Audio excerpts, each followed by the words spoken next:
orang kat sini. Wah, saya rekod sekejap. Bismillah. This meeting is being recorded. Suara saya jelas tak Kak Zaitun?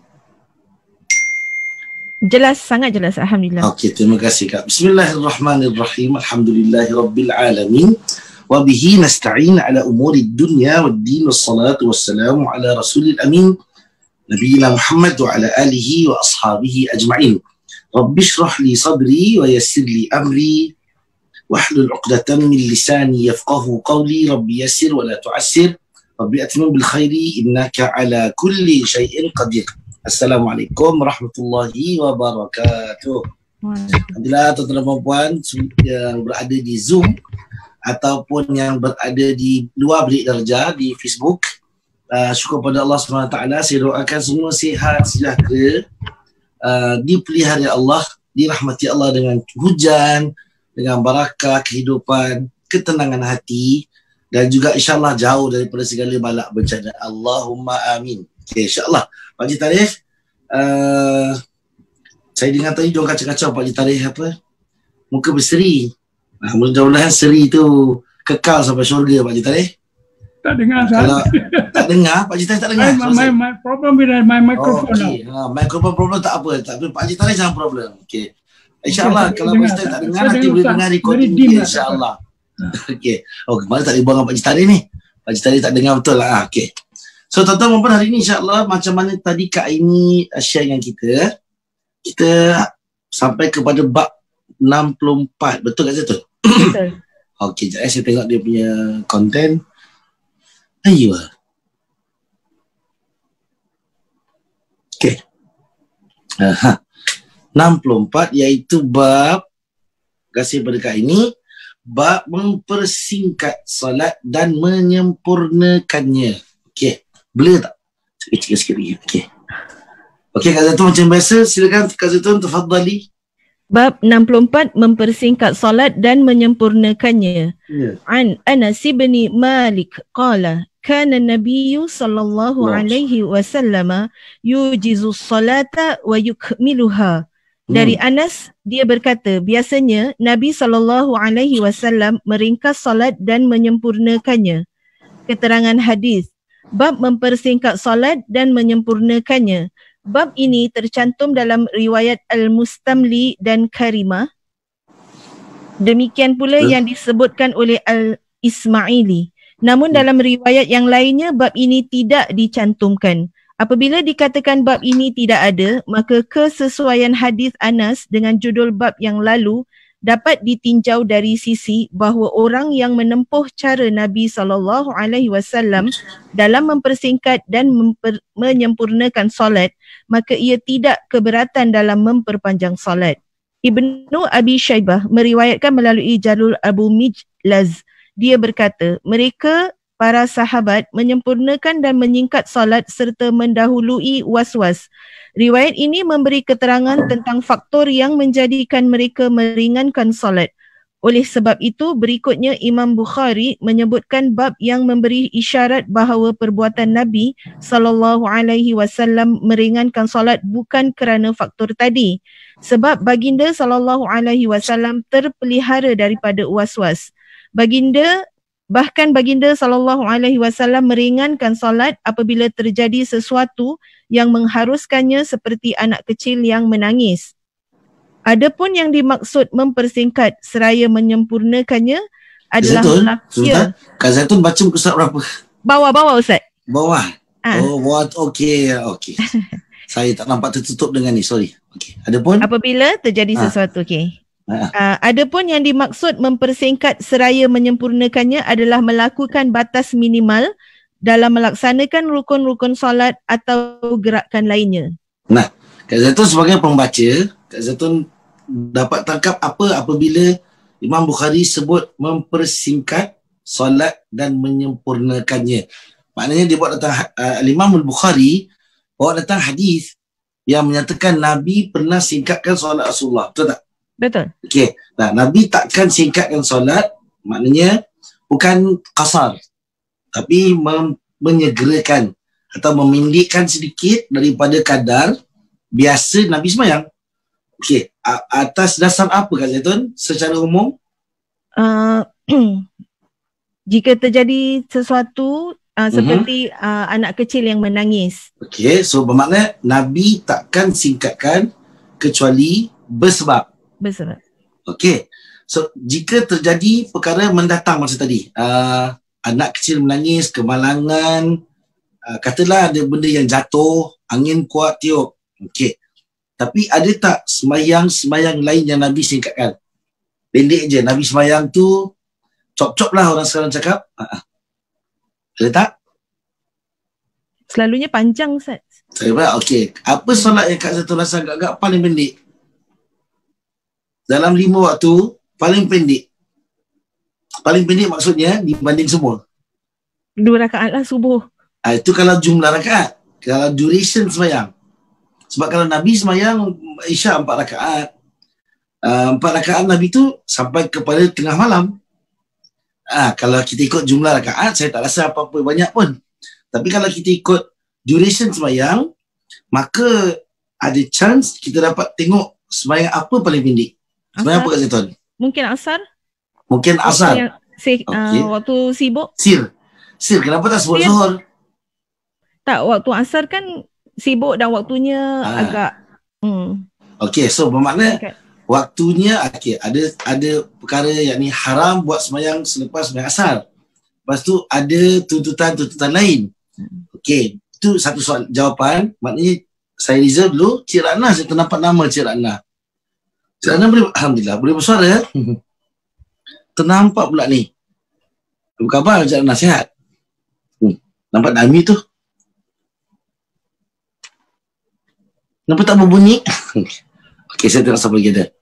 Ini kalau saya kata sembahyang maghrib, Kak Zaitun setuju tak? Setuju. Kenapa? Tak pilih maghrib tadi, pilih asar. sebab maghrib sebab asar adalah masih dalam waktu kerja, Ustaz. Masih ada. Okay. Tapi kalau ikut itu kita zaman kita sekarang. Kalau ikut kesantunan zaman Nabi, soalan saya tadi tu, kerana Al-Imam Al-Bukhari meletakkan mempersingkat salat dan menyempurnakannya berdasarkan hadis Rasulullah SAW. Maknanya perbuatan Nabi SAW ataupun para sahabat yang melakukannya berdasarkan persetujuan Nabi ataupun Nabi tak bangkang. Okey. So kita tengok, saya tanya soalan, sembahyang apa yang paling pendek Nabi SAW lakukan kalau dibanding semua 5-5? Nah, jawab dia maghrib. Sebab apa Kak Zaitun? Kerana waktunya singkat. Satu lagi. Sebab subuh dengan maghrib sama timingnya. Kecuali kalau Kak Zaitun nak ambil mazhab Syafi'i lah. Mazhab Syafi'i maghrib memang sangat pendek. 15 minit, 20 minit dah habis. Paling pendek itu maghrib. Tapi kalau kita ikut secara umum mazhab yang lain, maghrib punya waktu kadar seperti subuh. Tapi kenapa subuh sunnahnya panjang? Nabi kalau sembahyang subuh, sunnah Nabi subuh tu panjang sikit. Sebab rakaat dia paling sikit. Jadi dia balance. Okey. Isu maghrib pula, kat sini mempersingkat solat. Singkat solat ni maknanya mempercepatkan sedikit ataupun tidak melamakan atau memanjangkannya seperti kebiasaan Nabi SAW. Nah, faktor dia adalah faktor yang mendatang seperti sesuatu terjadi. Nah, tapi secara natural, dalam semua 5-5 sembahyang ni, ada satu sembahyang yang paling pendek dibanding lain. Sebab Nabi zuhur, asar, kadar lebih kurang sama. Maghrib pendek. Isyak sangat panjang, subuh panjang. So bermakna, Isyak tak boleh ditandingi sembahyang lain. Maghrib, zuhur, asar dengan fajar lebih kurang sama, saya rasa. Okay, bukan saya rasa. Kalau kita boleh kasih ni, lebih kurang sama. Cuma subuh tu atau fajar, nampak dia macam panjang lagi sebab dia cuma 2 pergerakan. Jadi less movement, so waiting time untuk mendengar lebih lama. So terasa lamanya. Itu maksud saya. Okay. Nah, kalau zuhur asar juga lebih kurang. So, maghrib tu paling pendek disebabkan pagi tadi kita ibu bakir. Pagi tadi keluar masuk satu lagi. Ada 2 pak cerita dekat sini. Terkejut saya. Okey. Lain-lain pula tu muka gambar tu. Okey. Satu daripada atas, satu dari bawah. Okey. Kak Jason, kalau maghrib kenapa? Selain daripada waktunya pendek, tak betul? Waktu makan Ustaz. Kalau makan, okey, boleh juga. Tapi memang jawapan dia adalah dalam banyak solat, Salatul maghrib adalah menampakkan kepelbagaian pada semayang. Tak ada apa pun. Dia memang Nabi jadikan sunnah maghrib tu adalah waktu yang dibaca ataupun yang Nabi mengimamkan solat dengan bacaan yang pendek. Dan semua riwayat kalau tentang maghrib, tak ada yang baca satu surah. Maksudnya surah Baqarah tak ada. Surah yang agak ringan-ringan. Kalau ada pun yang surah panjang tapi dipotong ambil sedikit daripada bacaan surah-surahnya. So secara umum maghrib adalah memang always jemaah nak pulang ke family katakan ini. Ya, dan ada yang dah pulang tapi tak selesai lagi urusan kat rumah. Kita pun maklum dan kita pun kena tahu bahawa maghrib adalah permulaan malam. Setiap kali benda yang nak dimulakan mesti perlu ditadbir.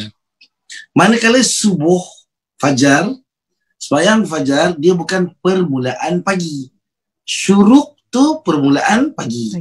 Fajar dia waktu sendiri. Okey. So bermakna kita ada fasa malam sampai kepada waktu fajar. Nah, fajar ni nak habis dia pergi jadi subuh. Kita sebutkan minggu lepas Kak Seton. Kenapa dia panggil fajar dengan subuh? Mana Iskandar? Tadi saya dengar suara dia test mikrofon Pak Jita dia suruh nyanyi. Iskandar, cuba nyanyi sikit buka. Yes, bos. Apa khabar? Baik, alhamdulillah. Bila pula kita naik pangkat jadi bos ni? Okey, Iskandar, kenapa panggil fajar dengan subuh tu? Bismillahirrahmanirrahim. Kenapa panggil fajar? Oh, fajar tu time terbit matahari wis. Fajar terbit matahari habis subuh? Subuh waktu solat lah.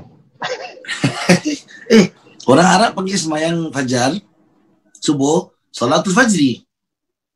Tak ya juga Orang Melayu yang panggil salatul subhi. Jarang orang Arab cakap salatul subhi. Dia cakap salatul fajri. Betul juga. Orang Melayu subuh cakap semayang fajar dia diam. Semayang apa tu? Dia istikharah kahwin lagi. Macam ni Iskandar. Rupanya Pak Jitari disuruh nyanyi-nyanyi dia pun sama juga sangka. So macam mana? Kenapa fajar, kalau kita panggil fajar tu awal waktu, mana malam dah habis. Terbit waktu fajar tu kan dikata, kan kita pernah bincang sebelum ni color dia apa. Dan kalau subuh tu datang dari word sabbaha. Kalau pagi orang Arab panggil apa Kak Zaitun? Kalau good morning, Sabahul khair. Sabahul khair. Dia tak ada sebut Fajarul khair. Sabahul khair. Good morning sir. So orang cakap good morning ni kalau dalam perkiraan waktu sembahyang, dia fajar belum morning. Fajar is waktu dia. Ini mindset juga bagi saya, terlanjur cakap ni, bagi saya dia pertimbangan satu-satu kaum dan budaya. Kita orang Melayu, subuh, memang lambat lah selalu. Cuba sebut sembahyang fajar. Orang Arab sebut fajar. Sebab salatul subhi atau salatul fajri, mula waktu dia dari terbit fajar yang sadiq. Kita kan belajar sebelum ni. Fajar yang, dia kata satu yang berbohong atau kadhib, maknanya yang bukan real. Subuh atau fajar. So, dia terbit fajar yang benar-benar selepas malam, iaitu yang khaytul abyad, kata Allah dalam Quran, yang dia panggil benang putih. So, kita mula puasa. Kita tak mula puasa pagi hari. Kalau itu lepas makan sarapan pagi. So, salatul subhi, subuh, sabah. Waktu fajar yang dah dekat dengan pagi, dia panggil subuh. Waktu fajar mula sampai ke tengah tu, dia panggil fajar. Waktu kan saya kata, mindset orang Melayu, sebut semayang subuh, lepas tu anak-anak semua bangun lambat, dia marah. Memanglah sembahyang subuh pukul 6.40. Sebab nak kena kasih habis fajar tu dekat dengan pagi. Jadi tuan-tuan dan puan, sebelum kena dengan anak kita, baik kita tengok dulu dan kaji apa yang kita cakap. Jadi salatul fajri adalah panggilan awal. Faham senang? Okay, baik, tak kena nyanyi. Mana dia? Ingat lagi ni? Jemaah. Okay. So, maknanya dalam sini tuan-tuan dan puan, salatul fajar memang sunnah Nabi panjangkan bacaan. Memang tak pernah saya dengar Nabi kalau baca pendek. Kadar sembahyang fajar subuh tu adalah kadar sembahyang 4 rakaat juga. So bermakna isyak ni kalau kita tengok dari segi waktu-waktunya, Zuhur, Asar, kita mula dalam Islam mula waktu malam kan Kak Zaitun? Maghrib kan? Okay, kita tengok Maghrib dulu lah. Maghrib kan di awal malam. Maka di awal malam nak ditakbir, nak pasang lampu colok, nak pam minyak tanah, azan lah pula kena pergi sembahyang. Dah habis kan nak balik lagi, budak-budak nak makan, berebut roti kan, bapak dia balik tanya nasi mana, stokin campak, tuan lah tak jumpa. Time-time tu lah time kicurable. Waktu nak urus awal malam. Sebab nak tukar baju tidur, yang budak-budak tak suruh mandi tak mandi. Kan, yang bapak dia pun tengok TV, mak tengok drama. So dalam keadaan-keadaan tu. Tak sama dengan salatul fajar. Nah, fajar waktu sendiri. Maghrib. Bila maghrib tu dah stable, biasanya Nabi SAW salatul isyak kan selepas waktu makan malam. Dalam riwayat disebut, Nabi kalau salatul isyak, lepas isyak tu memang senyap lah tidur. Tak ada apa dah. Tak ada tosir dua ke lagi, tosir masalah, tak ada dah. So bermakna, habis dah semua urusan tu. Biasa isyak lewat sikit lah. 9.30, 10 ya. Dan solatnya lama. Nah, khas tu peruntukan tu untuk solat malam yang berjemaah. Jadi tenang, semakin panjang. Nah, salatul fajar kerana pendek rakaat tu nak disamakan atau istilahnya nak dipadankan dengan yang lain. Walau jumlah rakaatnya pendek, tapi pelaksanaannya tetap sembahyang sama Allah. Sembah tu tetap sembah Allah. Tetap rukun dia rukun yang sama. Nah, cuma keistimewaan subuh tak boleh dipendekkan lagi, tak boleh dikasar lagi, dan dia tidak dijamakkan dengan siapa-siapa. Perasan? Memang dia tak masuk waktu, dia waktu sendiri. Al-Fajru. Zuhur dan Asar, bagi saya pun Nabi sembahyang taklah begitu cepat sangat. Sebab aktiviti yang ada pada zaman Rasulullah SAW semua berhenti bila Zuhur dan Asar dan waktu sembahyang. So there was no issue about dia ni lambat, dia ni cepat.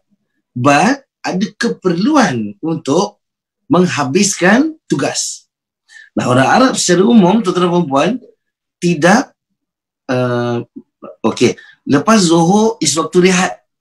Dia panggil Qailulah. Qailulah is lebih sedikit daripada sedikit. Memang balik stretching tidur. Dan orang Arab sampai hari ni berkira, tuan-tuan. Kalau Qailulah ni kalau lambat, dia macam dah time ni, dia bilang dah time. So memang waktu Qailulah tu memang waktu tidur. Jadi dia nak recharge. So bermakna Zuhur Asar ni memang produktiviti banyak. Sebab waktu lepas Zuhur tu. Jadi sembahyang Zuhur kadarnya dah balik rehat. Nah, sembahyang Asar dan buat kerja semula.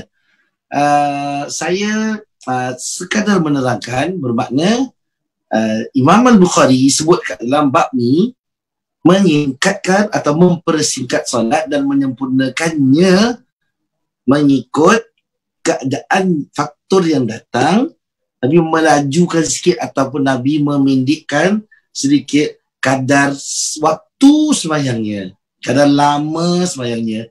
Tidak dipendekkan jumlah rakaatnya. Dan banyak kali juga, dan maksudnya ada juga sembahyang maghrib, malah setiap kali maghrib adalah memang tidak pernah, sunnah ni terbalik, tidak pernah diperpanjangkan oleh Nabi SAW salatul maghrib. Jadi jangan cuba-cuba, tuan-tuan. Maknanya kalau maghrib kita nak hantamkan Alu Imran, kata Negeri Sembilan tak sah nak buat lah. Benda ni tak payah try. Tak payah try. So maknanya kalau Alu Imran, kita akan menghadapi satu situasi yang apabila habis sembahyang, satu, mesti kena laknat. Dua, kita menyebabkan semua orang terasa pendeknya waktu dah isyak. Dan kita akan menyebabkan huru hara ke dalam masjid. Yang orang masuk tu dia tak tahu dia sembahyang apa ni. Dia tak pernah tengok orang sembahyang lama. Maghrib masih 8 suku masih sembahyang jemaah. Tu jemaah akan confused. Dan dia akan tanya sembahyang hajat ke apa. Jadi orang tak sembahyang sehuru hara. So tuan-tuan, sunnah di sini bermaksud sunnah maghrib tadi adalah sunnah yang patut disantuni. Tapi kena tinggalkan lama. Memang sengaja buat copek. Ya? Yang sunnah mempersingkat solat bab 64 ni adalah asal solat panjang. Tapi dipendekkan ataupun dikurangkan kadarnya kerana terjadi sesuatu perkara. So bermakna dalam sembahyang, jadi imam kau tak jadi imam kau, especially jadi imam lah, mesti peka dengan apa yang jadi di sekeliling kita untuk hidupkan sunnah. Sunnah tu kena activate. Kalau ada benda, dengar bunyi apa tu, alarm, kring, imam jangan nak buat bodoh je. Kalau bunyi alarm, lajukan sikit. Kalau terbakar, kalau sampai bomba terdatang, kalau sempat datang, bomba terdatang, imam dengan makmum tu rentung. Rentung lah, belum masak sup, tak apa. So kita dalam keadaan ni, kita kena, sebab saya tengok banyak kali alarm orang tak peduli. Okay, masjid pun boleh terbakar ya. Masjid Siglap pernah terbakar.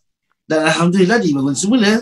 Dan tak mustahil, tuan-tuan dan perempuan, Malaikat Jibril pun mati, akan meninggal dunia. Apalagi setakat kita sembahyang tu tak ada apa nilai pada Allah secara umum.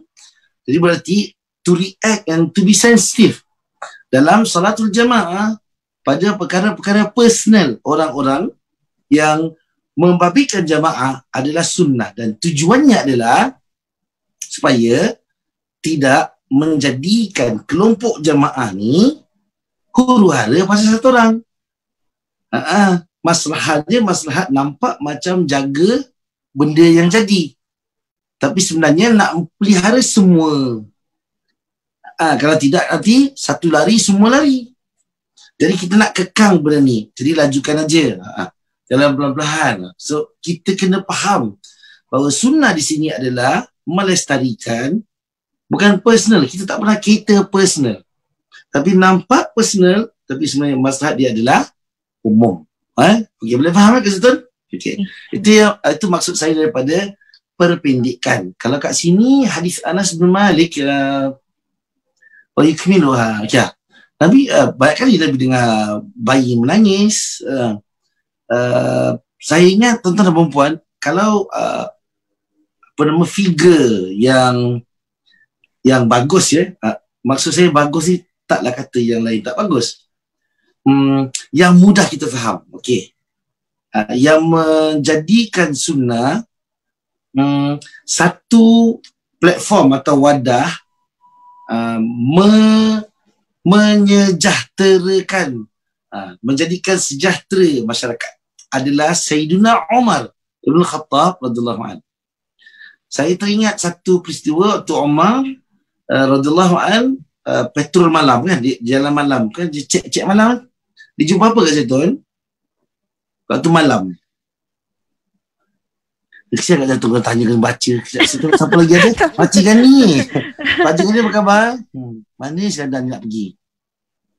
Oh kerja lah, baju kerja. Pakcik Gani? Ya, alhamdulillah. Apa khabar pakcik? Alhamdulillah. Masya-Allah. Masya-Allah. Pakcik Gani, waktu Sayyidina Umar ronda malam, Sayyidina Umar jumpa apa Pakcik Gani? Ingat tak cerita tu? Satu dia beronda malam. Dia jumpa, dia peristiwa apa yang dia jumpa? Wah, kemai sekarang berbaring. Okey, Pakcik Gani sila. Tak lah, pasal lupa Ustaz. Kau lupa Pakcik Gani? Okey, Pakcik Gani lupa tak apa. I jawab. Kak ini jawab. I jawab. Okay.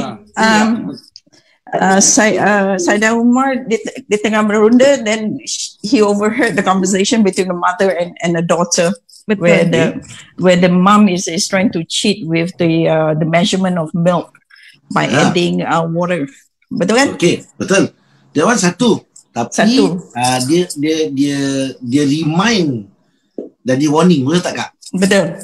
Saya nak terjadi sesuatu yang dia jadikan tu sunnah dia, maslahat dia umum. Maksud? Terjadi pada satu orang, tapi Omar buat keputusan untuk semua orang. Apa dia? Kakak ingat tak waktu Omar ronda, lepas tu terdengar seorang isteri yang ditinggalkan suaminya berperang dah lebih daripada 4 bulan. Suami dia kena hantar pergi Syria, tentera Omar. Malam tu isteri tu bersyair, rindu bagai apa dia pakai? Sendu. Sendu sedan. Sendu betul. Main angin jadi ni dalam ekor ni. So dalam keadaan ni Omar terdengar kat luar sangatnya rindu isteri tadi pada suami. Omar istighfar radhiyallahu an. Omar bagi tahu dengan pembantu dia. Dia kata dosa rupanya Omar ni, sebab dia hantar orang pergi perang yang disangkakan itu untuk jihad fisabilillah. Tapi dia kata aku terlupa keperluan yang di rumah. Nah, kita kalau kalau kita lah tuan-tuan, sangat tak adalah panglima, tak adalah ketua negara lain yang sensitif Omar radhiyallahu an. Dia dengar syair tu, dia dengar. Dia bilang keluarkan arahan daripada Omar. Bagi tahu semua panglima tentera, seorang tentera yang keluar berjihad tidak boleh melebihi 4 bulan. Mesti balik 4 bulan atau 3 bulan. Mesti balik Madinah, jumpa keluarga, baru pergi balik. Dan keputusan Omar ini, tuan-tuan dan puan, dia bukan hanya kepada, maknanya ulama jadikan kayu ukur, bukan hanya pada tentera keluar perang kena balik, tapi pada macam-macam perkara yang dijadikan kayu ukur. So bermakna walaupun Omar dengar seorang aja bersyair merindui suaminya sampai dia describe tu tuan-tuan sangat detail. Teringat pagi tadi dia bilang janggut putihnya, di dagu rapi, dia bilang baju hijau, cermin mata terletak telinga. Dia taruh satu-satu. Dia Omar dengar tu, macam teliti ni. Ni dah sampai dah masa dah. Tu belum sebut bau leher tadi. So bermakna Omar kata jadikan dia satu dasar yang lepas ni semua orang rata. So ini sunnah tuan-tuan. Kalau tuan-tuan tengok hadis Nabi, man sanna sunnatan hasanatan falahu ashru amthaliha. Sesiapa yang sanna sunnatan, yang start buat. Sanna dia tunjuk dan dia buat. Tunjuk ni maksudnya orang nampak lah. Okay? Sunnatan hasanah. Anything. Dia nakirah. Dia bukan makrifah. Hasanah. Baik. Pak Haji Tarikh pun bikin tadi mikrofon kan. Tek. Makcik-makcik yang senyap tu pun kita tak tahu dia tak pakai mikrofon ke tidak. Dia pun tengok Pak Haji Tarikh tek. Dia pun ikut tek. Dapat suara. Kita dapat pahala tak Pak Haji Tarikh? Pasti dapat. Itu kita. Sanna sunnatan hasanah. So sunnah tuan-tuan, dia tak ada tuan-tuan buat seorang tu je lah selamat. Jadi sebab sunnah, Nabi buat benda-benda ni mesti ada maslahat umum. Nah, kalau kita semain sunat malam pun, itu sebenarnya pembentukan keluarga punya struktur. Dia mak ayah, biasa mak ayah lagi kuat lah, semangat dia lagi kuat lah. So saya nak kata ni tak ada sunnah yang dia personal. Kenapa sunnah ni buat tak ada apa-apa? Makan tangan kanan. Kenapa ya agak-agak tak boleh tangan kiri? Ada hadis Nabi SAW, tangan kiri kalau makan share dengan syaitan. Mana dia kongsi makan tu dengan syaitan. Barakah dia kurang. Tapi kanan saja dijadikan sunnah makan itu kanan. Apa manfaat dia untuk maslahat umum? Ya agak siapa-siapa? Mana kita panggil Pak Haji. Kita panggil Pak Haji mana pula ni? Saya panggil kat sini bagus. Mana Zaridah? Lama tak dengar suara Zaridah? Zaridah? Satu perempuan yang berada di Facebook, yang ni orang-orang yang ada dalam kelas sebelum masjid tutup. Saya dah terbiasa, dah terhafal nama dia orang ni. Nama kawan-kawan kita ni. Zaridah ada kat sini. Zaridah, please unmute. Saya terpaksa hantar wahyu. Senyap ni. Zaridah, jawab. Assalamualaikum. Zaridah? Ayah Cik, mana pergi? Zaridah, oh ni mesti kat masak ni. Dia masak, dia kerja tak? Oh, saya suruh buka. Dah buka. Dah, okay. Zaridah dah on. Yes, Zaridah. Assalamualaikum. Mikrofon problem jugalah Ustaz. Oh, problem bukan Pak Haji tadi seorang. Okey, nampaknya ada problem. Sebab yang lain bunyi kan? Bunyi. Kita minta abang polis beli baru punya. Biar Betul. beli mikrofon besar punya. Okey, tak apa-apa. Sip, ada uzur. Oh, betul-betul senyap ni. Okey. Haji Ahmad. Haji Ahmad jantan. Haji Ahmad ni tak ada kan? Alhamdulillah. Okey. Haji Ahmad jantan. Assalamualaikum. Waalaikumsalam Ustaz. Pak Haji baik, Pak Haji.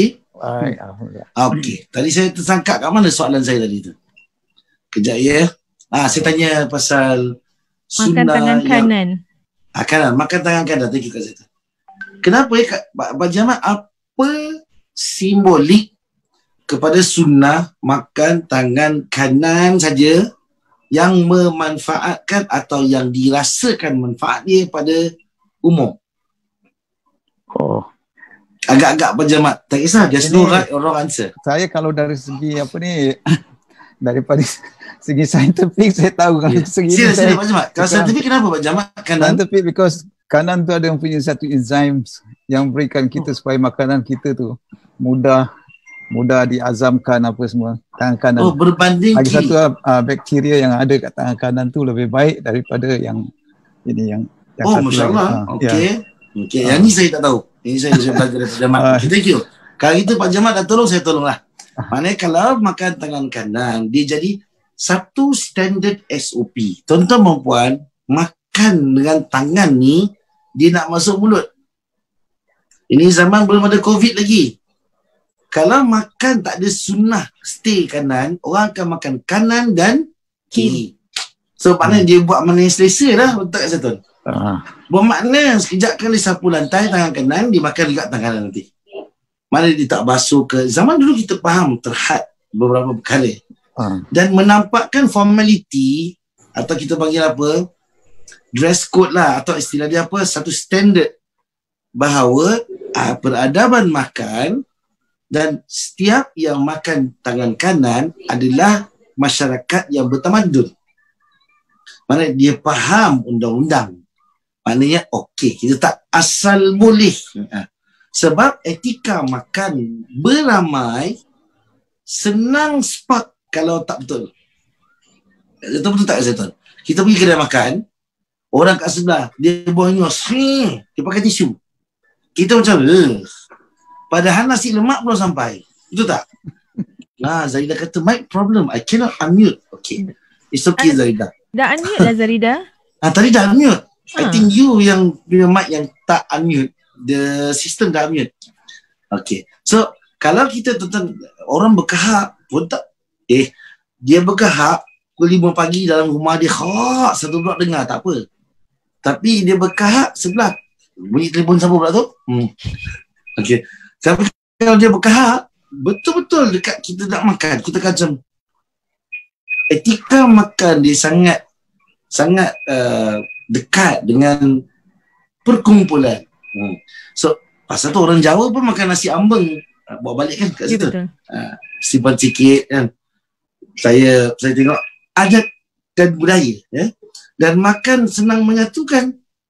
Maka ada etika yang standard, kita semua boleh faham the same gesture.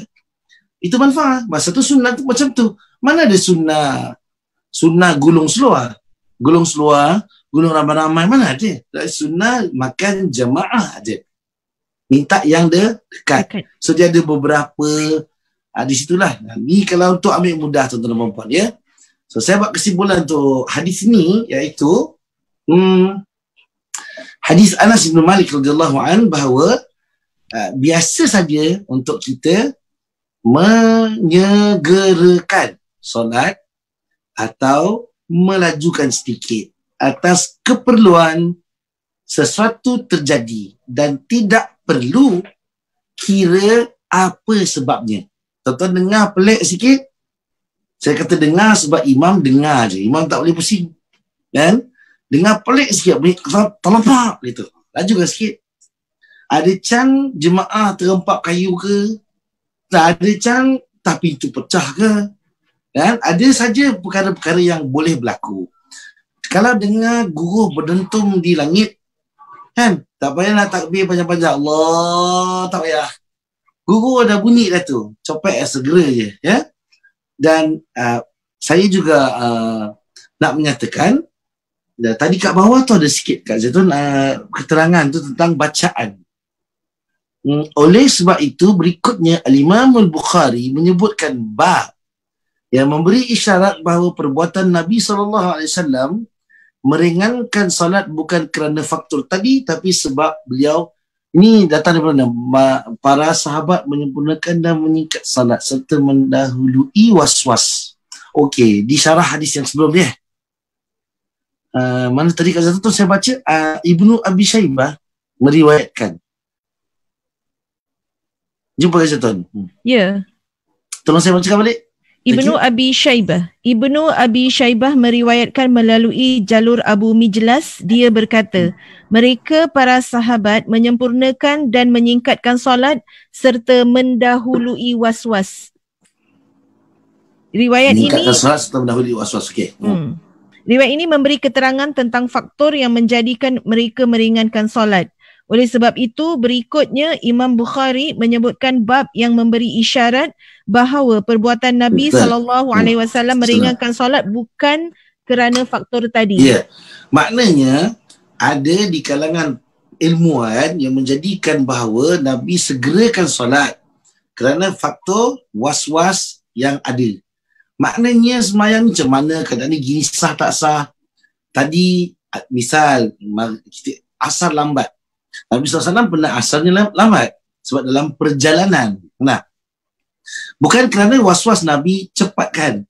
Tapi it's okay. Dalil tu tak cukup. Dalil tu cuma satu situasi. Tapi ada situasi-situasi lain yang disokong dengan dalil-dalil lain bukan kerana was-was pada sembahyang atau pada taharah. Tapi dia faktor ya. Dan faktor mendatang ni tuan-tuan kena ambil kira. Sebab dia panggil third party kan. Third party atau external party. Yang cause kita kerana menyegerakan atau jamak ke atau melambatkan. Kita kena raikan. Sebab Islam, agama, sejahtera semua. Tak mungkin kalau sembahyang jamaah berlaku kalau di langit ada burung banyak terbang, lepas tu cuaca gelap. Mustahil berlaku sembahyang jemaah maghrib. Kalau sembahyang juga, imam tu sikit darah tu, mesti diingat dalam mati tu. Kiamat. Tapi, bermakna ada perkara, misal, gunung berapi. Ni Indonesia boleh tengah aktif. Terus nak sembahyang bagai maghrib ni, ataupun isyak, bahaya. Pada situasi-situasi macam ni, saya ingat sama ada kita nak kata boleh berada di masjid tapi jangan lama, tak nak berada di masjid, di rumah boleh saja semua. So sunnah ni menampakkan bahawa tak payah nak laju-laju sangat, maksudnya sampai potong rukuk, potong iktidal, tak payah buat sunat, tak ada. Macam biasa, cuma fasanya adalah dilajukan. Jadi kita pula, saya tak tahu orang lain lah, saya kebetulan dah sembahyang laju. Jadi kau nak lajukan macam mana? Pak Cik Tarikh, sila Pak Cik Tarikh. Pak Cik Tarikh angkat tangan. Sila. Unmute Pak Cik Tarikh. Mana Pak Cik Tarikh punya nama, kejap lagi kita cari. Tadi pasal dah keluar dua tu. Tu jadi lain tu. Sila. Can you? Okay. Pak Cik Tarikh ada dua. Okay. Pak Cik Tarikh, you have to press the unmute button. Spotlight. Bisa okey. Pak Cik Tarikh sudah. Sudah. Boleh? Boleh. Ahlan wa sahlan. Panjang umur. Masa tengah semayang tu, Ya. dengar satu benda. Bila kita dengar satu benda tu, kita dengan tanya-tanya apa benda tu. Kalau kita fikirkan lagi dalam apa benda ini, dia itu yang menjadikan memanjangkan was-was. Maksud Pak Cik Tarikh dia jadikan kita punya was-was pada semayang ke pada benda tu? Pada kita bertanya apa benda yang bunyi tu Ya. Jadi was-was tu timbul tu tentang perkara tu atau was-was tu timbul pasal semayang? Pada benda yang jatuh, misalnya jatuh. Ada orang jatuh ke, ada orang macam-macam lah kan. Tanya apa yang jatuh tu. Itu yang mengandaikan kita punya melayang fikiran kita ni, tanya dia apa benda tu. Itu yang memanjangkan was-was lah. Okey, so bermakna Pak Cik Tarikh, kalau melayang fikiran kita tadi tu, adakah semayang kita terjejas? Maksud saya pahala khusyuk kurang atau bagaimana Pak Cik Tarikh? Sebab Pak Cik Tarikh keluarkan satu benda yang tak dilihat angle dia tadi. Sekali lagi Pak Cik Tarikh, masuk Pak Ji. Maksud saya kalau sila. kita semayang, kita dengar bunyi. Ya. Ya, jadi kita walaupun bunyi kata pom bunyi okey, betul? Bunyi apa bunyi itu? Apa tu? Jadi kita fikiran bergolak pada situ. Apa bunyi itu kita nak selesaikan.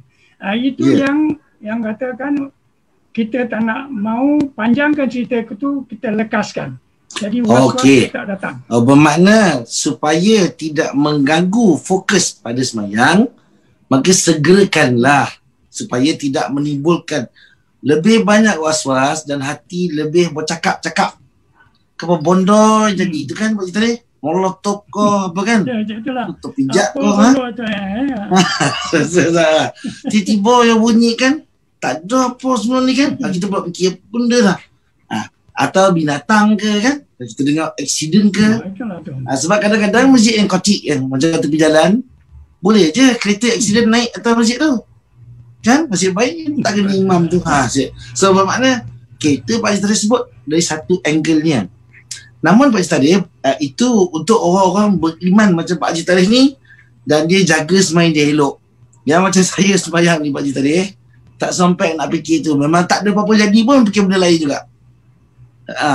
Tak ada meletup ke, berdontum ke, tak ada. Fikir nak pergi mana lepas ni, makan kat mana, Facebook nak jawab apa. So bermakna Pak Cik Tarikh, kalau saya boleh murnikan sikit, Pak Cik Tarikh cakap tu bagus untuk orang-orang yang sampai pada satu tahap dia menguasai semayang dia dengan lebih baik. Namun kalau yang asas dia adalah Pak Cik Tarikh menyelamatkan situasi. Very basic. Ya, siapa panggil saya tadi? Silakan. Zalidah. Zalidah panggil kan? Bukan dia buka mikrofon lagi tu. Okay. So bermakna bila sunnah Nabi ini dilakukan penyegeraan solat ataupun dipendekkan fasa solat tu, maka kerana selamatkan, dan bukan mana mind tu dia bukan makin khusyuk, dia makin kena ingat bahawa nak selamatkan orang lebih utama. Pak Cik Tarikh, saya buktikan dalam waktu peperangan kita masih dituntut sembahyang jemaah, betul tak? Betul. Apa nama solat dia Pak Cik Tarikh? Salatul takkan witri pula. Salatul, Pak Cik Tarikh kena on mikrofon. Kat phone, Pak Cik Tarikh punya phone screen, Pak Cik Tarikh picit. Okey, boleh? Boleh. Okey. Oh, bagus. Oh, ni gambar lagi satu lah. Gambar lagi satu lah. Okey, Pak Cik Tarikh trik kita lah, ada dua tau. Pak Cik Tarikh seorang je makhluk yang ada dua alam kat sini. Betul, sebab apa, mikrofon ada problem. So saya just switch to the minggu depan kalau ada dua, saya minta satu tu taruh nama dia Al-Haj Al-Ustaz Tarikh Abdul Hamid. Dia ngajar. Sila Pak Cik Tarikh, sila. Ya, salat ni panggil apa Salat yang kalau pegang kita sembahyang jemaah. Ada Ustaz. Saya tak tahulah yang perkataan tu dia line up kan. Lain-lain. Tapi saya tak tahu nama, dah lupa nama lah. Lupa Pak Citra. Salatul saya punya khauf. Khauf. Sebenarnya takut lah. Istilah dia melindungi diri daripada serangan musuh. Macam mana semayang dia Pak Citra? Nak apa lain? Dia ada semayang tu. Yang ada yang apa? Ya, yang misalnya yang dua row. Betul. Depan semayang dulu, lepas tu yang belakang ikut pula. Maknanya rukuk dulu depan, belakang jangan rukuk. Belakang diri. Dia take turn sebab dia nak cover yang depan. Dan kalau hari ni tuan-tuan, kalau kita panggil solatul khauf ni, dia bukan pasal berdiri cover depan belakang. Tapi kalau kita kata sekarang orang berperang dari jarak jauh Pak Citra, kan yang ada bawa jet fighter, yang ada masuk dalam hutan dengan senapang sophisticated dan macam-macam. So bermakna kalaupun masih boleh nak amalkan, dia bukan sekadar cover tu je. Orang kalau army sekarang, istilah kalau perang, na'udzubillah bidzalik, boleh tak waktu di semayang tu dia tengah operate something. Pak Citra, operate apa tu dia panggil? Meriam. Kakak Mariam tu mesti saya ingat tak boleh lah Ustaz. Sebab apa? Tak boleh meriam ke tak boleh semayang? Tak boleh. Semayang. Kalau ada meriam nak operate tu tak boleh lah. Tapi so maknanya tak boleh semayang sambil operate meriam. Ya, tak boleh lah. Pegang. Kalau pegang taruh meriam tepi terus jadi meriam berlinah. Maksud saya kalau tu kalau mesti ada kawan-kawan lain kan. Bergilir lah ambil semayang. Tapi Pak Citra pun maklum kalau saya tak tahu apa nama dia yang di dalam sekop tu, dia kan jaga macam-macam meriam juga tu. Tapi di dalam tu berapa orang je? Kalau bergilir-gilir pakai nampak ni orang Cina ke orang India yang bukan Islam akan marah dengan orang Islam. Kau waktu semayang kau je kau masuk, waktu semayang kau masuk. Orang nak pergi perang, nak pergi masjid. So macam mana Pak Citra nak buat? Kalau gitu saya ingat boleh lah Ustaz. Betul lah, selamat Pak Citra kata boleh. Boleh sebab apa? Kalau government dengar ni dapat dia bonus lah. Kalau saya ingat boleh sebab apa? Kalau orang kalau pun time dia tanya dia kerana dia yang tukang semayang ni tukang picit untuk lepaskan peluru. Ya betul. Dia tekan tempat peluru lah. Yang lain ada loading, ada keluarkan. Masya-Allah betul. Ini dinamakan Pak Citra kebijaksanaan orang lama. Betul. Pak Citra fikir balik, kira munasabah lah. Nah, saya nak kata di sini tuan-tuan dan puan-puan, sunnah ni mesti boleh masuk. Mesti boleh masuk. Salatul jamaah, salangkan salatul jamaah waktu perang tu dituntut dan Nabi sangat ringankan. Tak pernah sembang pasal fokus kalau waktu solat jamaah waktu perang. Khauf. Subjek khauf, salatul khauf, subjek khusyuk is not the subject. The subject is jamaah dan salat. So kat situ nilai dia tak sama. Saya rasa tuan-tuan dan puan-puan maklumi perkara ini. Maka saya sebutkan tadi, tidak semua sunnah atau tak semua perkara yang dipendekkan atau diringkaskan, disenangkan, itu bukan amalan sunnah. Adalah salah untuk fikir sunnah panjang, sunnah susah, sunnah tak boleh komplain. Salah. Banyak kali sunnah tu berubah ataupun dibertukar mengikut macam tadi Pak Haji Tarikh bagi kematangan pada pemikiran. Nak pegang peluru, orang dulu memang dia boleh depan belakang tu. Orang panggil gentleman. Tapi kemungkinan mati low sikit. Sebab tak ada meriam datang dari jauh, pun meletup. Orang sekarang dia dengan jauh dia dan dia perlu lebih tangkas daripada tu. Betul Pak Haji Tarikh? Mana misal, saya tengok misal bom dulu waktu perang Saddam Hussein dengan apa Amerika dan sekutu-sekutunya, ada skat kan, bom skat kan dia orang patahkan jatuh. So bermakna dia bukan hanya nak menyerang bom tu, tapi dia nak matikan pun tak. So perlu tuan-tuan dan puan ya. Dan di sini saya pun tak pentingkan sangat solatul jamaah waktu pegang. Sekarang ni tak pegang pun orang tak sembahyang jemaah. Dah habis masjid tutup baru nak pegang kita. So dalam keadaan macam ni tuan-tuan dan puan-puan, eloklah kalau kita sembahyang kita sendiri pun boleh jaga tata tertib tu. Saya ingat nikmatlah tuan-tuan. Allah bagi ya. Umat ni tak sama dengan umat dahulu. Jadi kita kena ukur baju badan sendiri sampailah kita boleh mampu insya-Allah satu ketika situasinya mengizinkan atau istilahnya kita bersemangat, bertakwa tinggi, okay, kita jadi umat yang gemilang insya-Allah. Wallahu taala a'lamu bissawab. Saya bagi pada soalan, silakan kalau ada apa-apa nak tanya, apa saja boleh tanya. Maksud saya apa saja boleh tanya, topik-topik agama silakan. Nak kahwin pun tanya topik nak kahwin leceh ni. Sekadar mana pula nak pergi tu? Ni orang bekerja. Gimana tu? Makan angin. Bagaimana tu? Oh tak boleh buka lah. Oh, agaknya ada setting hari ni lah. Assalamualaikum Ustaz. Assalam. Ya, siapa yang saya orang panggil? Haji Ahmad jantan. Okey, orang luar dulu, orang luar. Orang Pak Jamat dulu, Pak Jamat. Kita mulakan Pak Jamat. Saya tadi balik tadi pada fajar dan subuh tadi kan? Dekat mana? Itu tadi bahagian pertama tadi kita bicara pasal. Oh ya, betul. Okey, betul bicara. Okey. Jadi salat yang ada orang melakukan salat sunat fajar, sembahyang salat sunat fajar, dan lepas tu dia sembahyang sunat subuh. Oh, ba'diyahnya. Ba'diyah dia. Okey, kemudian? Jadi macam mana tu? Jadi kalau fajar tu tak sama subuh tu tak kena, jadi macam mana kita sembahyang sebelum kita sembahyang subuh? Kalau nama ni tak kena. Okey, terima kasih Pak Haji Ahmad. Okey. Tuan-tuan dan puan, kedua-dua nama Al-Fajru was-Subhu dikaitkan dengan solat tu ada dalam hadis. So bermakna Pak Haji Ahmad, walaupun fajar tu waktu sendiri di awal, subuh tu adalah fajar yang hujung dan habis, tapi penggunaan istilah yang sama. Maknanya salatul fajri, salatul subhi digunakan.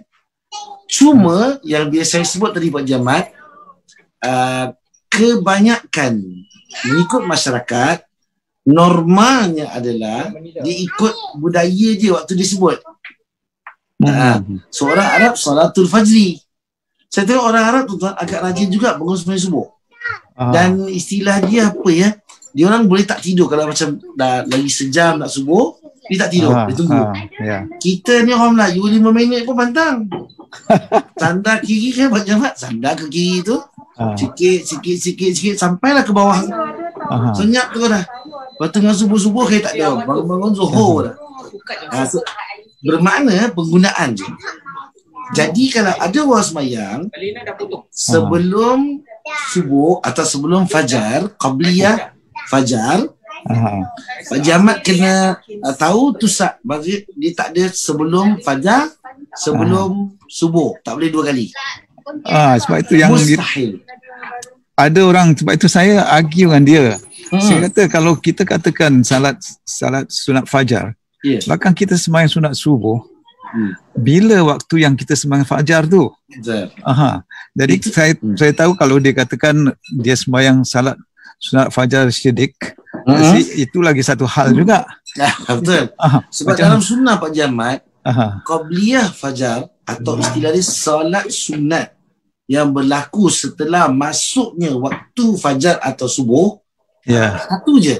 Maknanya 2 rakaat tu je lah.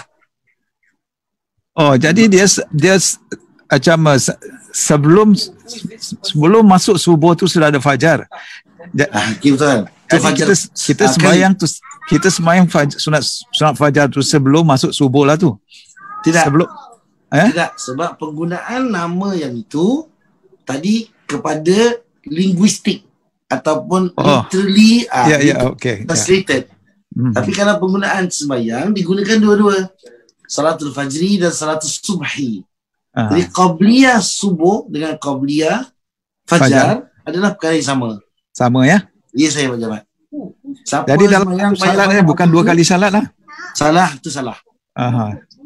Sebab itu saya cakap Satu dah lah, takkan kita nak dua sekali. Betul.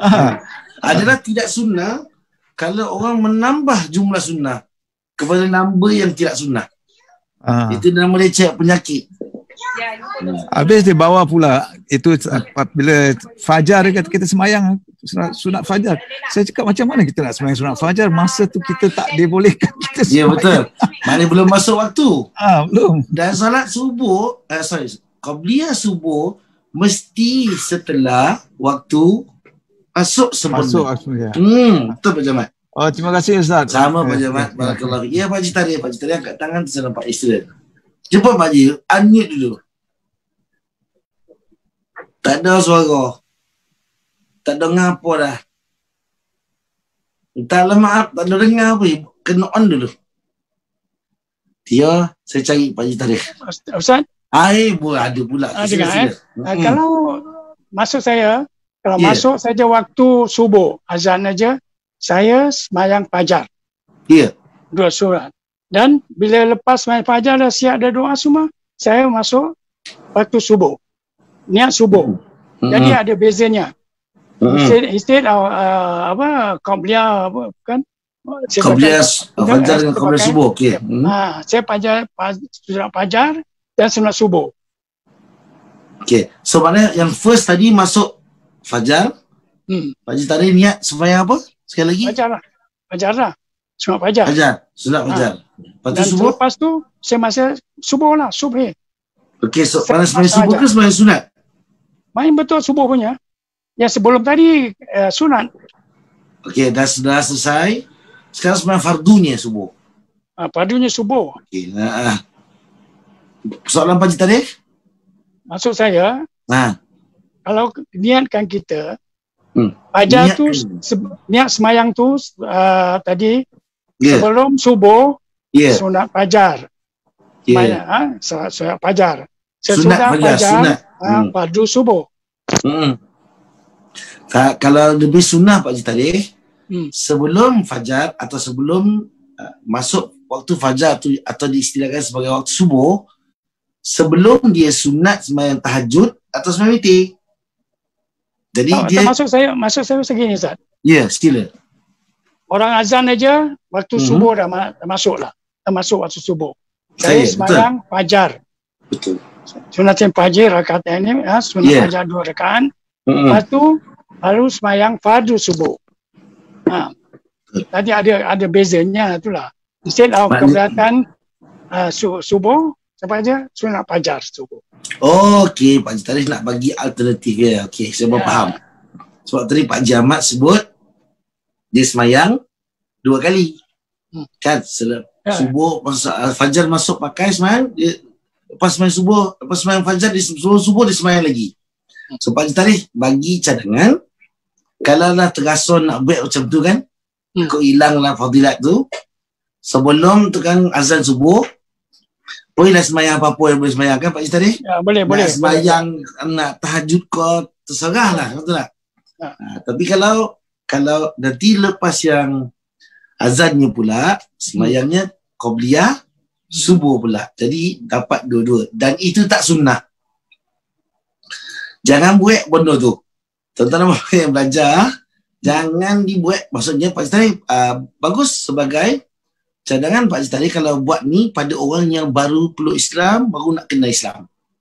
Tapi dia tak boleh mesti lama. Sebab dia kena ada satu sistem bahawa umat ni dia kena faham keadaan tu.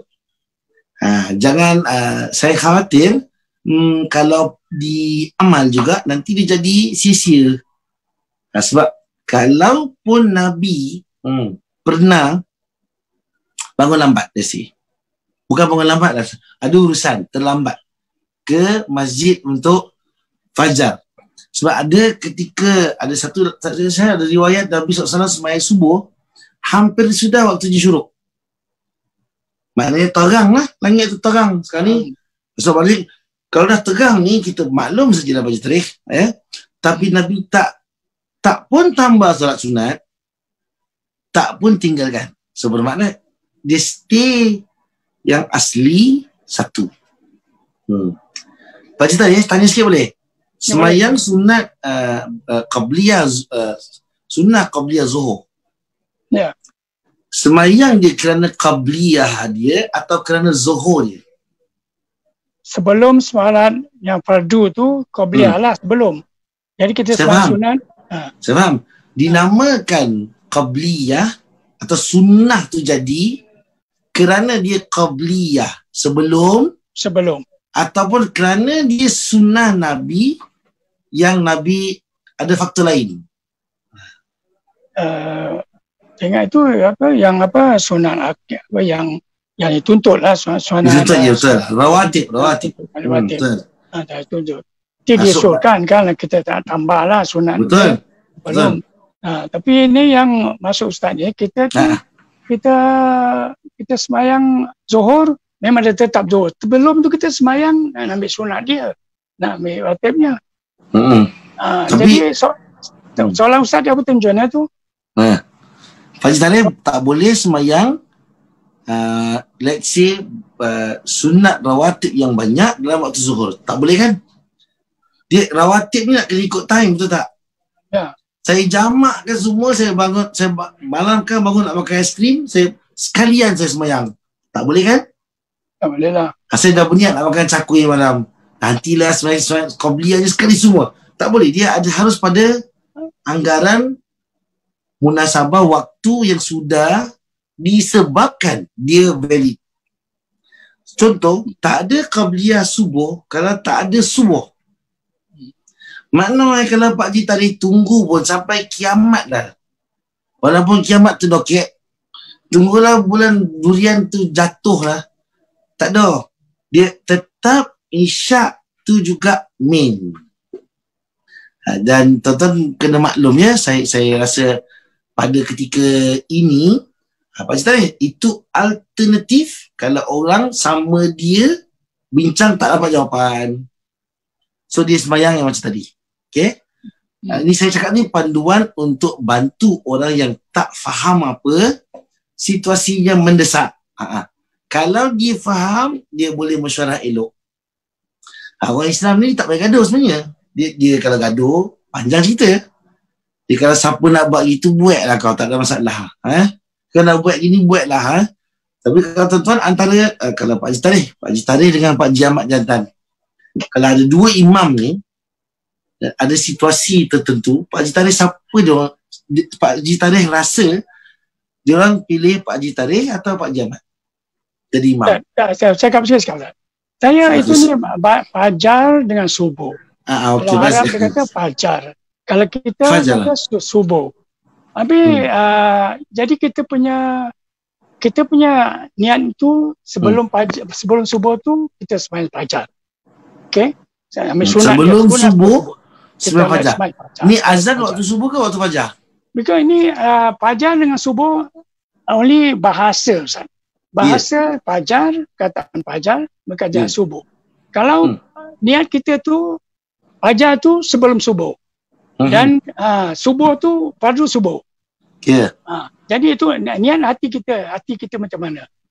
Niat sebelum azan subuh. Sebelum azan subuh sembahyang qabliyah fajar. Sebelum subuh qabliyah fajar. Ya. Sebab apa? Sebelum subuh tu mesti ada qabliyah. Kalau okey dia fardu subuh, baru fardu. Kalau masuk saya ni itu fajar, makna fajar di Arab mana subuh lah. Kita di sini kata subuh, tak ada fajar. Betul. Jadi adalah dua perkataan sama makna dia. Okey, betul. Sama macam mana Pak Haji Tarikh? Mananya selepas azan aja tu dah masuk waktu subuh. Kalau dia tak nak semayang qabliyah subuh, dia nak carry on semayang subuh. Kalau dia nak semayang, ada niat dia nak semayang qabliyah subuh, kerjakan salat subuh, fajar, dan sebab tu dia kerjakan fardunya subuh. Gitu maksud saya. Betul. Sorry, Ustaz, sorry ya. Sila. This discussion is giving me more confusion than the right answer. Can you please give the final answer to this between Fajar and Subuh?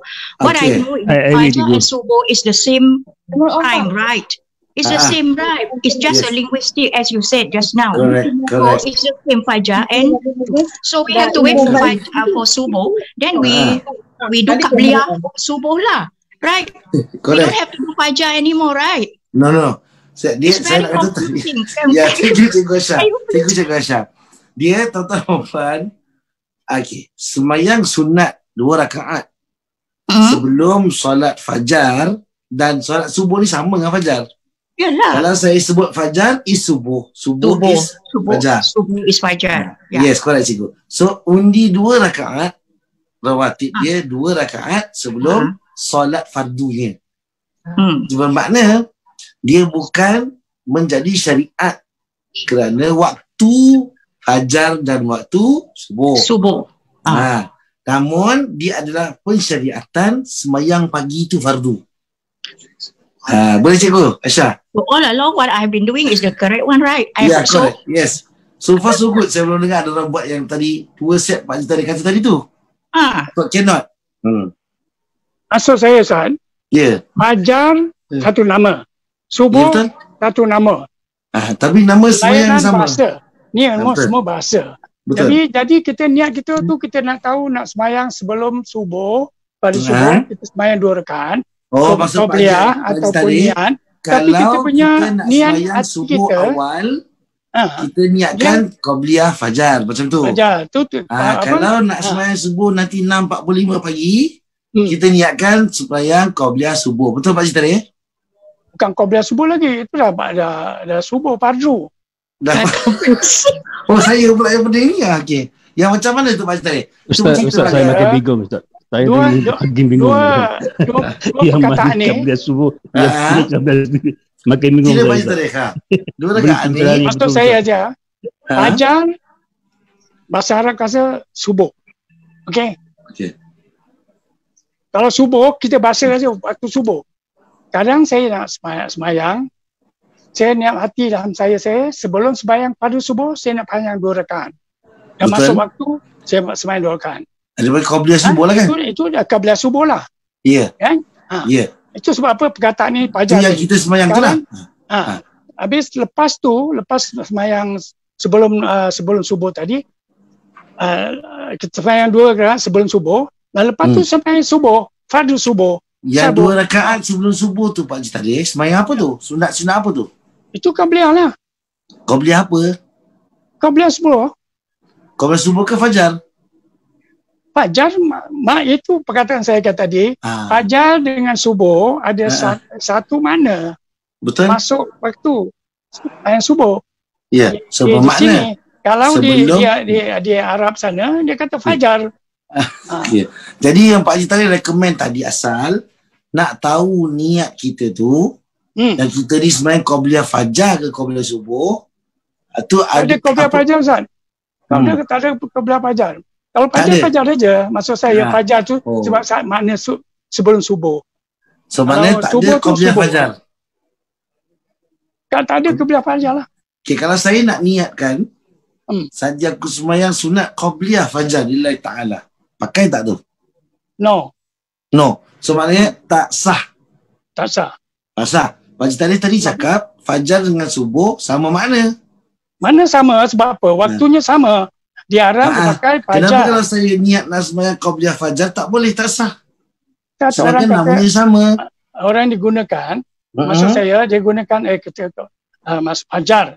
Dah masuklah subuh tu dalam waktu. Habis subuh yang fardunya. Betul. Tapi qabliyahnya tak jadi masalah nak dinamakan atau dinisbahkan kepada fajar atau subuh. Okey. Jadi mana tak boleh kata kalau saya niat qabliyah fajar tak sah. Tak sah lah. Kenapa pula tak sah Pak Haji tadi? Kenapa tak sah? Itu jadi persoalan di hati tu. Ya Zat? Kenapa tak sah? Kenapa? Mana ada qabliyah fajar? Tapi fajar dengan subuh kan maknanya sama. Mana sama? Masuk yang kenapa subuh. dibezakan pula bila sembahyang sunat? Kita punya niat tu daripada asalnya kita nak sembahyang sebelum subuh, kita nak sembahyang 2 rakaat qabliyah. Sebelum solat fardu subuh. Kita nak sembahyang sunat qabliyah. Ya betul. Qabliyah apa tu? Qabliyah namanya apa? Qabliyah subuh lah. Qabliyah subuh, okey. Sembahyang fardu subuh tu, boleh tak saya panggil fardu fajar? Fardu fajar kalau di Arab boleh lah. Kalau di Arab, kalau di Melayu kenapa haram? Kita subuh, kita dah bahasa kita ni subuh. Subuh lah. Tapi Pak Haji Tarikh, kalau kegunaan bahasa untuk kita kata tak boleh, kalau di Arab boleh, tak boleh macam tu.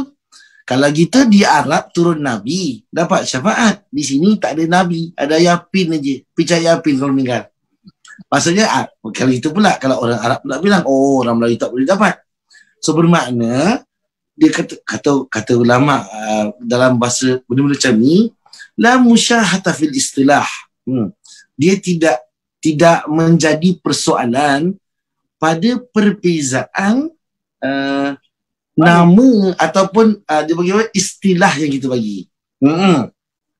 Kata orang Jawa, makan apa Kak Jason? Jawa cakap? Makan. Mangan, okey, mangan. Bahasa istana bilang santap. Buat apa Sultan? Ampun tuanku. Buat apa? Better lagi, santap. Raja Jawa pun tak cakap gue lagi mangan, tak ada pula. Kan? So bermaksudnya berbezaan pada istilah tapi pada perbuatan yang sama. Pak Haji Tarikh. Ya, ada orang bilang sedekah, ada orang bilang hadiah, ada orang bilang duit kopi. Tapi maksud yang tapi tak ada orang kata duit rasuah. Tak ada. Ni duit kocek. Tak ada. So bermakna pada istilah berbeza dan perbuatan yang sama dianggap sah dan jika digunakan pada masyarakat tersebut dan difahami. Ya? Okey. Terima kasih Pak Haji Tarikh. Pak Haji Tarikh detail tu tadi. Tuan-tuan maklum Pak Haji Tarikh ni pegang cokma. Jadi orang pegang cokma kena betul tahu dasar dia tuan-tuan. Itulah kata kalau kita baca pun apa-apa dalam, kita mesti tahu makna betul-betul sebutan betul Ustaz. Kalau kita orang mengaji mesti sebut sebutan sama, jadi kita senang lah. Kalau kita kadang-kadang orang baca ni dengar apa maknanya tu. Pak Haji Tarikh, cakap pasal sebutan betul ni, kebetulan kita kat Masjid Siglap. Masjid Siglap ni dari Quran. Dari Quran ni dia banyak test orang-orang yang mengajar Quran ataupun jadi imam. Dia jadi ada pengiktirafan kan, ada tier T2 tak silap saya. Jadi kalau Pak Haji Tarikh dah apply dia punya ni. Belum Ustaz, minta tolong lah national apply. Dia kena ambil periksa, dia tak ada jalan belakang Pak Haji Tarikh. Yang jalan belakang ni lebih parah daripada Qabliyah fajar tadi. Saya bawa semua dokumennya tu, bawa ke Masjid Siglap. Betul. Bawa ke Siglap, nanti kalau dia dah tengok sedikit tu, dia akan buat cadangan. Sama ada Pak Haji Tarikh nak kena pergi dia punya test. Kena test dulu Pak Haji Tarikh baru dapat sijil. Okey. InsyaAllah. Kalau Pak Haji Tarikh ada masa, ada minat, silakan. Ya, okey. Tuan-tuan dan puan-puan, alhamdulillah khilaf tadi itu tak ada apa. Sikit Pak Haji Tarikh keliru. Dan mungkin Pak Haji Tarikh nak pesan kita juga tentang perbezaan istilah, namun pada kata tak boleh pakai tu saya tak setuju dan tak ada dalil yang sokong. Terima kasih kepada Pak Haji Tarikh juga yang bagi pandangan, dan Cikgu Aisyah tadi yang mewakili rakyat sebelah belakang tu. So rakyat belakang seat nombor 12, 13, nombor 30 tu tak biasa angkat tangan tak nampak. Jadi Cikgu Aisyah tadi mewakili. Terima kasih Cikgu Aisyah. Dan tuan-tuan ada lagi soalan lain silakan. Ada Ustaz. Yes, dekat chat. Tak dekat chat, dekat chat. I think it's a good question. Okay kakak, saya ajak. Chat. Okay, salam Ustaz. Maaf saya mohon silakan. Kita mulai. Okay, salam Ustaz. Soalan, setahu saya semua solat perlu berwuduk. Tapi recently ada yang berkata solat jenazah tak perlu berwuduk. Adakah pendapat sedemikian? Okay. Saya tak pernah dengar pula. Sepanjang-panjang saya belajar, yang kalau tak ada wuduk, nama dia sujud syukur. Sujud sahwi pun wuduk. Sujud syukur ni, tuan-tuan, sujud tilawah kena ada wuduk. Sujud tilawah yang kalau kita baca ayat tengah-tengah tu Allah suruh sujud. Hak ni sujud syukur ni, inilah Pak Haji Tarikh dapat cucu ke kan? Dapat isteri lagi ke? Kita syukur, sujud situ. Duduk-duduk dapat 2 juta. Syukur. Nah, selamat dari bencana. Syukur. Itu je tak ada wuduk. Selain itu, kalau solatul janazah tak ada wuduk, satu logik yang saya boleh jawab adalah jenazah tu pun wuduk. Jenazah tu kan dimandikan kan diwudukkan. Itu menjadi kenapa? Mandi jenazah ni dia panggil mandi, kalau orang hidup dia panggil mandi hadas. Probably dia meninggal COVID-19. Kata Kak Ani.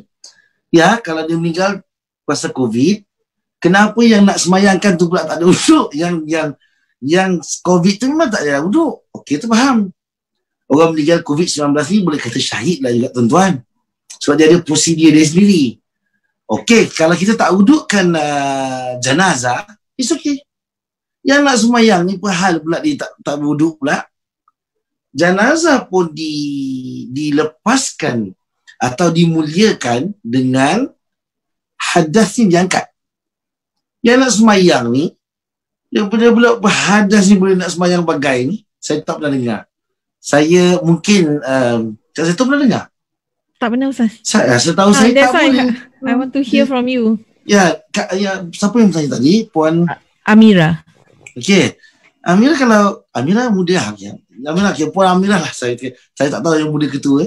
Tak, bukan tua yang berumur ke, nak panggil makcik ke nak panggil akak ke tak tahu ni. Ni kat mana jadi ni? Ada channel jalan sosial ni, maksud saya bukan sesat, keliru faham. Kat mana? Singapore? Is it a group? Maksud saya kumpulan yang buat macam ni? Ataupun individuals?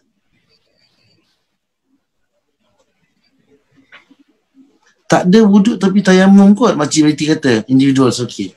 Makcik Betty, kalau tak ada wuduk tapi tayamum, masih ada reason. Namun, ni dia bilang tak payah wuduk. Kalau dia kata tak payah wuduk, kena tayamum, saya faham. Tapi kata tak payah wuduk, mana menafikan penyucian hadas untuk solat. Sebab solat tak mungkin berlaku dengan hadas kecil atau besar. Tak kala kita tak kentut 3 hari pada tarikh. Mustahil pula kan? Kalau tak kentut 3 hari, biru muka. So macam tak masuk. So ya, satu ajaran yang saya rasa tak ada asasnya. Ini memang dia mak fatwa sendiri kat ni. Itulah maksud saya tu. Okey, betul Makcik Betty. So tuan-tuan dan puan, berwaspada. Okay, saya kata berwaspada ni, bila kita belajar, kan bila saya sebut tu tuan-tuan senang faham. Mustahil kita boleh faham logiknya cepat. Nah, kalau kita mengikut-ngikut atau tanpa belajar, saya rasa kat sini kita faham bila mana Allah kata, Nabi kata, barang siapa yang Allah inginkan kebaikan untuk dirinya, maka Allah kurniakan dia kefahaman kepada agama. Bukan bagi ilmu banyak. Yang tadi itu ilmu je. Sembahyang jenazah tak payah wuduk. Itu ilmu yang tak ada asas. Yang bagi saya maklumat kosong ya. So saya doakan tuan-tuan, Allah berkati tuan-tuan. Allah berkati saya juga. Kita hidup aman, sejahtera. Hari ni saya marathon sikit dari pagi tadi. Ada counselling, ada apa tu, ada tadi Quran punya appointment. So serak sikit. Alhamdulillah Rabbil Alamin. Dan akhir ni kita Zuhur ni lapar pula rasa. Jadi Pak Cik tadi hari ni saya gantungkan niat untuk habiskan lambat. Saya pun nak habis cepat. Saya dah buang air kecil 4 kali tadi. Hasil untuk air je Pak Cik tadi. Dia sendiri nak sesuatu yang lebih substansial, lebih berat. Terima kasih Pak Cik tadi. Terima kasih Pak Jamat semua. Kak Zaitun terima kasih. Semua Cikgu Asha participationnya. Zalidah juga terima kasih Zalidah. Dah usaha dah untuk cakap tadi, nampaknya takdir Allah belum lagi. InsyaAllah satu masa ya. Saya mohon maaf kalau silap dan salah. Dan Kak Zaitun terima kasih dapat kita nasi apa tu, biryani yang itu. Alhamdulillah ayah saya berkenan betul. Nasib baik ayah saya tak tanya ni yang masak ni anak dara ke mak dia. Kalau ayah saya tanya, dah payah dah ayah saya makan 3 hari. Dia pegang tu, ayah saya suka biryani. Ayo saya matikan recording tu dulu, jangan payah. Ayah saya The recording has stopped. Alhamdulillah. Siapa masak ni? Dia kata Kak Zaitun. Zaitun mana? Saya bilang ni yang muda-muda bukan. Jadi yang partner dia nak menantu apa. Alhamdulillah. Tapi syukur Allah, terima kasih. Dan semua yang memberi, sama ada saya tahu dan tidak tahu, sebenarnya Allah mengetahui pemberian anda. Allah balas dengan syurga insyaAllah. Subhanakallahumma wa bihamdika asyhadu an la ilaha illa anta astaghfiruka wa atubu ilaik. Bismillahirrahmanirrahim. Wal asri innal insana lafi khusr illa alladhina amanu wa amilus salihat wa tawasaw bil haqqi wa tawasaw bis sabr. Wabillahi taufiq wal hidayah. Assalamualaikum warahmatullahi wabarakatuh. Terima kasih semua. Assalamualaikum.